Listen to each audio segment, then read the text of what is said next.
I'm here with my good friend Stephen Falk.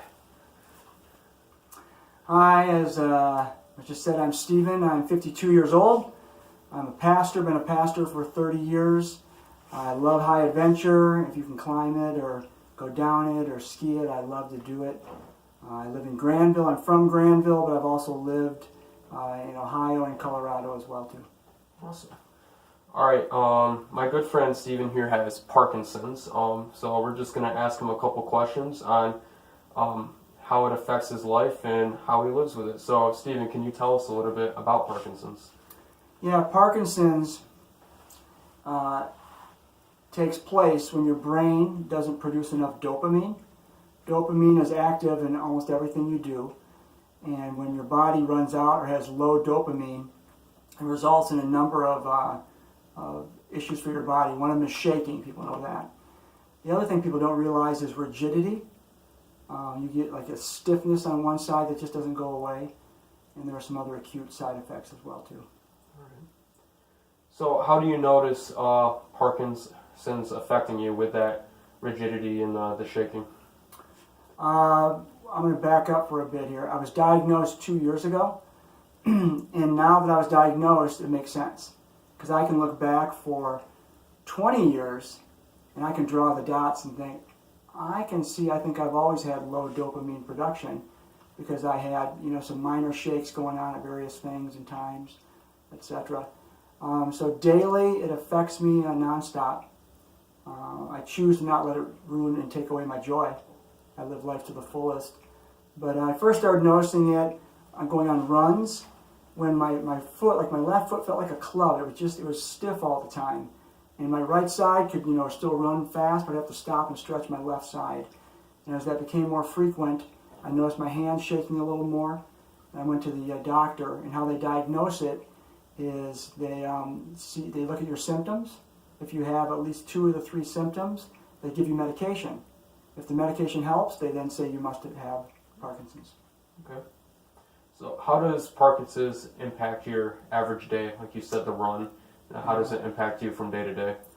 Yeah, as this progressed a little for me, the biggest thing I know is I'm a public speaker. Mm-hmm. I'm a chaplain in an assisted living facility. I speak in front of people for a living.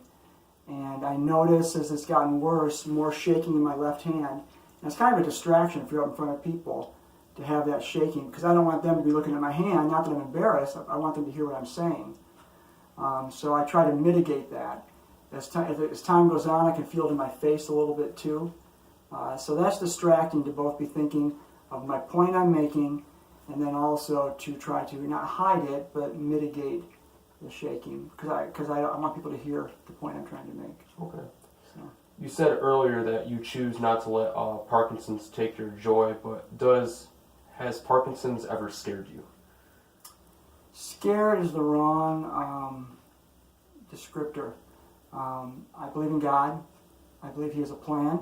I do find it very interesting in God's plan at the time in my life when I'm a chaplain at an assisted living facility. So I work with elderly people all day long, many of whom have Parkinson's. And I find if I see a new person coming in and I see they have Parkinson's, I say, hey, I can see you have Parkinson's, I do too. Immediately their eyes get big, and now they know someone who understands. Now we're in the club. So I never want Parkinson's, but I have to say what a perfect time to have it, and I use it and leverage it for good every day.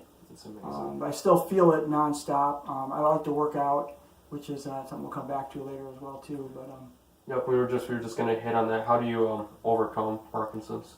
yeah, it's the best incurable disease to have. You don't die from it, but eventually it changes your life. And they really can't solve it right now or take care of it, but they have drugs that work pretty well. Because I'm so young, they're saving the gold standard drugs for later in life. So I'm waiting for those. So in the meantime, I have other drugs. And certain things I can do is sleep. Getting great sleep helps. If I'm tired, I can feel the effects much more. Exercise is one of the best things you can do, which is great because I love to exercise. Like running, cycling, like riding a bicycle is one of the best things you can do. The other thing is boxing. Yep. And not actually getting hit in the face, whatever. And I think it's as much as you end up crossing that center line neurologically as you go to hit a little bit there. I think that's part of the bonus of it. But that repetitive motion, if I'm running and I feel tight in my shoulder, I can throw a few punches and I can feel my whole body relax. And so it's kind of just a weird thing. But then the next day it might be different, that might not work. So Okay. working out with weights, balance exercises, I do all that as well too. Awesome. So, Well, thank you so much for agreeing to sit down with me. It's been a pleasure. yeah, you bet. Thank you.